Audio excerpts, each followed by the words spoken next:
Today we'll talk about how to remove and clean the encoder strip and how to clean and grease the guide rods. The items you will need to complete the maintenance today are lint-free cleaning cloths, one large swab, one small swab, type G1 grease found in the maintenance box that came with your printer. Depending on how often you print will depend on how often this cleaning gets done. The RICOH Ri 1000 and Ri 2000 requires this to be done monthly, but may require it sooner. If you are printing a lot, the buildup on your guide rods and on your encoder strip may happen sooner than the machine thinks. Doing this maintenance will help prevent CR encoder errors. The first thing we need to make sure we do is turn the machine off. Press and hold down the power button below the display for a few seconds. A message will appear on the display. Press on Shutdown and again to confirm it. Once the display has powered off, flip the power switch to the off position on the rear of the printer and remove the power cable. Simply shutting down the printer from the display does not completely power down the printer.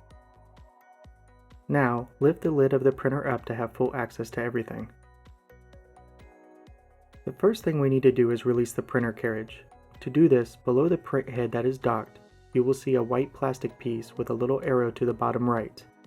Below this piece is a black lever that can be moved back and forth. Gently move the black lever towards the arrow on the white plastic piece above it. You should hear a click sound when this is done. Once that is complete, the print carriage will be released to move freely back and forth on the guide rods. Doing this gives us access to the encoder strip to remove and clean, and gives us access to the guide rods to clean and grease. To remove the encoder strip, start on the left side of the printer. The encoder strip is held by a spring loader. We must use this to release the tension on the encoder strip to allow us to safely disconnect it. To do this, we first need to release the spring by pushing the lever towards the print carriage. Then, we can gently unhook the encoder strip. Then, carefully lay it down. Now, go to the right side of the printer where the maintenance station is, and gently unhook the encoder strip. Something to take note here. On the maintenance station side, the encoder strip's end has a notch on it. This needs to be facing down when hooking the encoder strip back on the right side of the printer.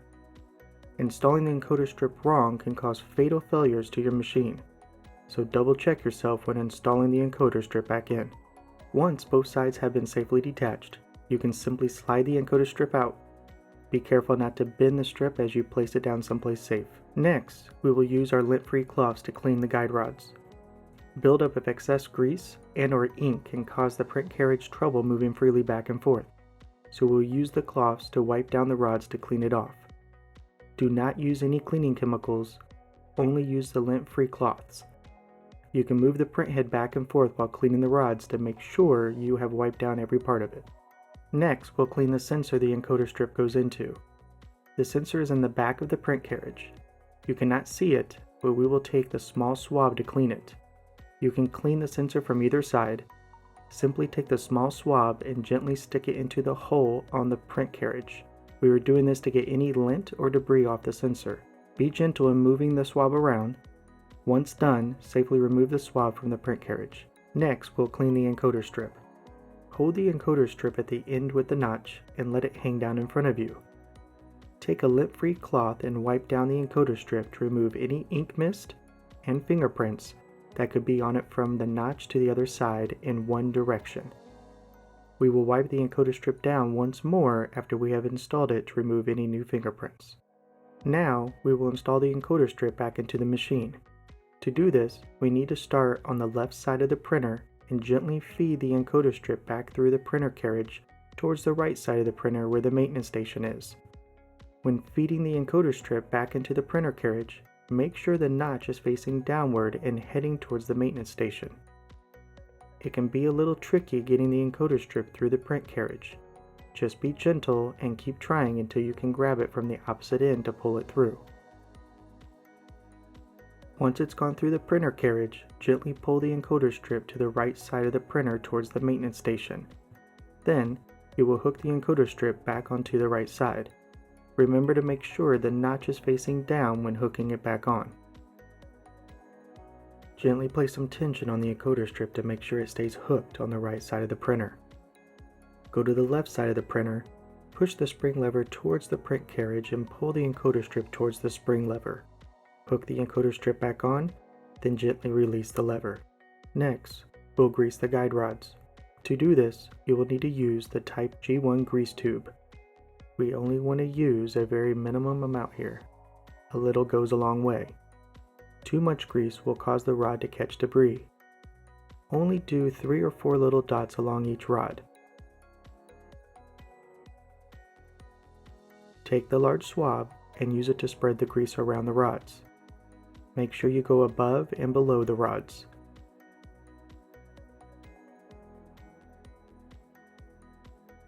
Move the print carriage around and make sure you are covering the entire area.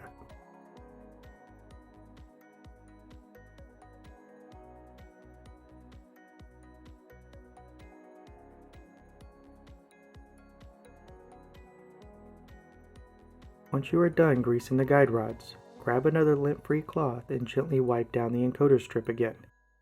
This makes sure to remove any fingerprints and any grease that may have gotten on it.